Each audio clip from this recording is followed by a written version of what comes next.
15,000 টাকা একদিনে, তার মানে মান্থলি আপনি প্রায় 4.5 লক্ষ 5 লক্ষ টাকা ইনকাম করছেন। এই কাতারে মানে এক মাসে আপনি হাইয়েস্ট কত টাকা ইনকাম করছেন? একটা সিডির অপেক্ষা ছিলাম মানে তখন সময় তো ছিল চিঠির, না? ঈদ মুবারক। অনেকদিন পর ভিডিও, ঈদ উপলক্ষে স্পেশাল ভিডিও। আজকের ভিডিওটা প্রবাসী ভাইদের জন্য।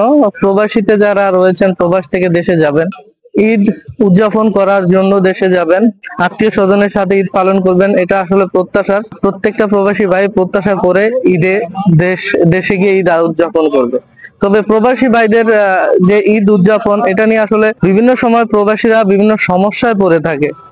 যেমন গ্রামে কিছু অসাধু বা অভদ্র লোক রয়েছে, প্রবাসীদেরকে বিভিন্ন সময়ে টাকা পয়সার জন্য হয়রানি করে থাকে। প্রবাসী ভাইরা এই ব্যাপারটা নিয়ে একটু সাবধানে থাকবেন।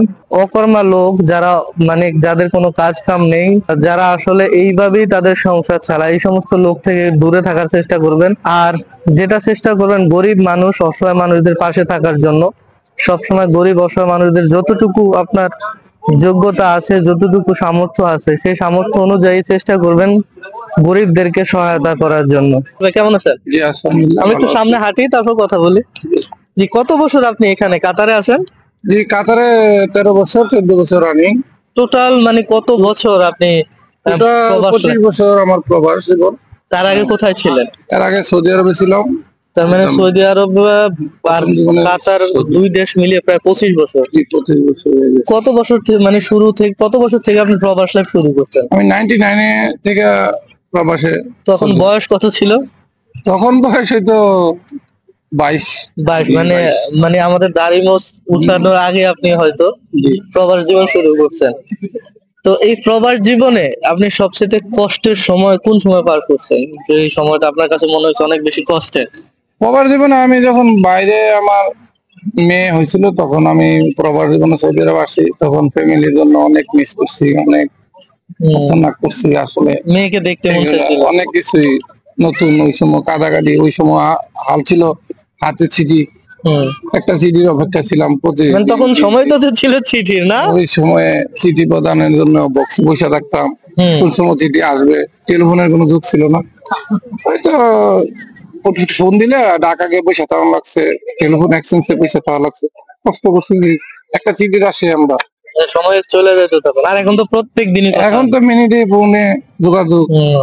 এখন আর সবচেয়ে সুখের সময় প্রবাস জীবনে কখন মনে হয়েছে যে এই সময়টা আমার কাছে আসলে অনেক বেশি ভালো লাগছে প্রবাস লাইফ?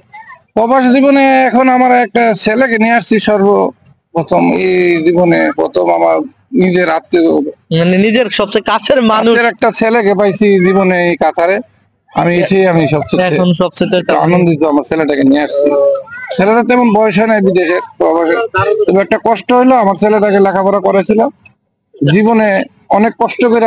আমি নিজে লেখাপড়া করতে পারিনি তেমন, তারপরে ছেলে দুটারে মানুষ করার জন্য আমি লেখাপড়া করেছিলাম। আমার ছেলেটাকে একটা যে কোনো ভাবে আমার একটা মামলা দিয়ে দিয়েছি, আমি ছেলেটাকে পরে যাবে না, জীবনে কষ্ট হবে এটা। আর একটু মানে ছেলেটাকে আমি আয়ে পাস করাইছি, এখন ভর্তি করবো। এখন আমাদেরকে একটা মামলা দিয়া প্রবাসী আমার ছেলের একটা মামলা দিয়া আমার ছেলেটার জীবন শেষ করে দিতে, এই জন্য আমি আবার প্রবাসী নিয়ে আসছেন পড়াশোনা বন্ধ করে। আমি শেষ করে দিয়ে পাস করছে, এখন ভর্তি করলাম, আর পারলাম না আর কি।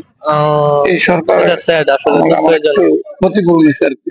যাক, এখন আপনার এই প্রবাস লাইফে, হ্যাঁ, 25 বছর বয়সে আপনি সব থেকে বেশি টাকা কত ইনকাম করছেন এক মাসে? সবচেয়ে বেশি এক মাসে তো 500 রিয়ালের মতো, 400-500। আমি ফুটবল খেলার সময় 500 রিয়াল মানে 15,000 টাকা একদিনে ইনকাম করছেন। এটা হলো ওয়ার্ল্ড কাপ যখন কাতারে ছিল, মানে 15,000 টাকা একদিনে, তার মানে মান্থলি আপনি প্রায় 4.5 লক্ষ 5 লক্ষ টাকা ইনকাম করছেন ওই 2 মাস, মানে 1-1.5 মাস আমি রুজি করছি আর কি। 4.5 লাখ 5 লক্ষ টাকা। তো মানে ইনকাম সোর্সটা ছিল কি, মানে কিভাবে ইনকাম? আমরা ওই কোম্পানিতে কিছু লোক দিছি, জি, সাপ্লাইতে লোক গেছে। আবার আমাদের বিলার ব্যবসা ছিল, বিলাতে লোক টুক আসছিল। মানুষ তো আসার পরে হোটেল অনেক বুকিং ছিল, থাকার জন্য আসছে। আচ্ছা, কাতারে যদি মনে করেন অনেকে আছে যে বিজনেস করছে, হ্যাঁ, আমাদের যারা প্রবাসী আছে তাদের তো সব সেক্টরে যাইতে পারি না, বাঙালি হিসাবে সব সেক্টর, আমরা এদের দেশের নাগরিক না। যে বিল্লার ব্যবসাটা, এটা যদি কেউ শুরু করতে চায় তার জন্য আপনি কি পরামর্শ দেন, কিভাবে শুরু করবেন? আসলে আমাদের ওই সৌদি আরবের যে ধরনের ব্যবসা বাণিজ্য করলে কিছু মালিকের নামে করা লাগে, এদেশে ব্যবসা বাণিজ্য করলে নিজের নামে করা যায়। নিজের স্বাধীনতা authority, আছে। স্বাধীনতা আছে। আপনি ব্যবসা নিয়েছেন, আপনার ব্যবসা কেউ নেওয়ার মতো ইয়ে নেই। আপনার নামে কাগজ হইতেছে, ব্যবসা করা যায়। ব্যবসা ঠিক আছে, খুব ভালো। এদেশে আপনার নিজের নামে সবকিছু হয়, মালিকের 50% দিয়ে মালিক আসে না, তারপর আপনি এদেশে ইনকামের রাস্তা আছে। অবশ্যই। আচ্ছা, এখন কাতারে যদি এখন ভালো আছে ইনশাআল্লাহ। কত বছর আপনি প্রবাসে? আমার 14 বছর হয়েছে। 14 বছর হইতেছে, চলছে 14 বছর। আচ্ছা, মানে এই 14 বছরে তো আসার পর থেকেই তো অভাব শুরু।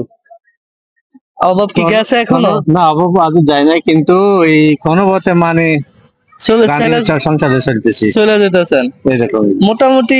এখন তো কাতারের অবস্থা তেমন একটা ভালো না, তার নাজুক অবস্থা। তো কিরকম ইনকাম এখন হয় মাসে?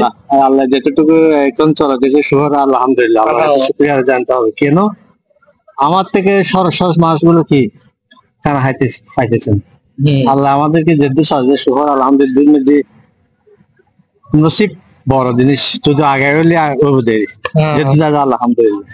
এই কাতারে মানে এক মাসে আপনি হাইয়েস্ট কত টাকা ইনকাম করছেন সবচেয়ে বেশি? মানে এই মাসে আমার আপনার মনে হয়েছে যে আমার প্রবাস, শুধু কাতারেই তো ছিলেন, আর এখন অন্য কাতারে সবচেয়ে বেশি মানে আপনি ইনকাম করছেন এক মাসে কত টাকা?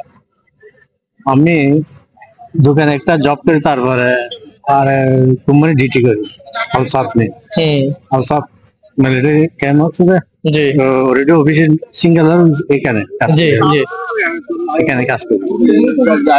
তো আসেন বাইরে আসেন। বেসিক জি বেসিক স্যালারি হলো কোম্পানি 1400। আমি আবার জব করি দোকানে, পার্ট টাইম করি। মানে আপনি দুইটা জব করেন? হ্যাঁ, আমি দোকানে এখনো দুইটা করেন? এখনো দুইটা আছে। কোম্পানি জব না, না অসুবিধা, এটা বাইরে হওয়ার জন্য তো আমি করতেছি, অসুবিধা। ওই 800 টাকা দোকানে পার্ট টাইম করি, 4:30 বাজে যাই, 9টা বাজে চলে আসি রাত্রে। আমার কোম্পানি ডিউটি 6টা বাজে আসি, এখানে রুমে যেতে 2টার মধ্যে পৌঁছে গাড়ি আছে। মানে দুই চাকরিতে কত হয় অনুমানিক? 2400 টাকা। মানে এরা প্রত্যেক মাসে ইনকাম করেন? আপনি ফ্রি ভিসা আছেন না? না, কোম্পানির ভিসা আছেন। কোম্পানির ভিসা থাকার পরেও আপনি বাইরে কাজ করার অনুমতি কোম্পানি দিছে না? আমাদের কোম্পানির মালিকের দোকান ও আলাতে। ও মানে দোনোটাই কোম্পানিরই? ও যাক। তো এখন এই আপনার এখন চলতেছে 14 বছর?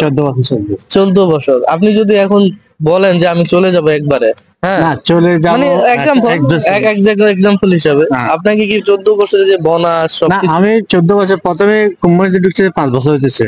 এর আগে ফ্রি ভিসা? এর আগে আমি আমাদের সবজির দোকানে, মানে কি দোকান আছে, দোকান জব করছে। জি 3টা দোকান আছে, সবগুলো কি বিজনেসে মাইথাইছে, সেই জন্য আলাদা হয়ে গেছে।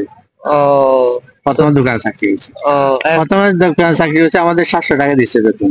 700 টাকা। 700 টাকা? হ্যাঁ, টাকা হাওয়া বিষয় সবগুলো দিছে। আচ্ছা ঠিক আছে ভাই, ওকে ভালো থাকবেন। বাড়ি কোন ডিস্ট্রিক্টে? আমার চাঁদপুরে। আমার চট্টগ্রাম। আচ্ছা ওকে, আল্লাহ হাফেজ। তো ভাইয়ের সাথে কথা হলো এই আর কি, প্রবাসী উনি আছে একটা কোম্পানিতে, উনি দুইটা জব করে একই কোম্পানিতে, মানে পার্ট টাইম একটা করে, সেম মালিকের। উনি 2400 টাকা বাংলা টাকায় আপনি যদি ধরেন প্রায় 70-80 হাজার টাকা উনি ইনকাম করে, ভালোই আছেন। বাট কাতারের যে সিচুয়েশন, যারা ফ্রি ভিসা আছে তারা হয়তো এত ভালো নাই, এত ভালো নাই, কারণ কাতারের জব সিচুয়েশন আগে থেকে অনেক খারাপ। ছোট একটা দেশ,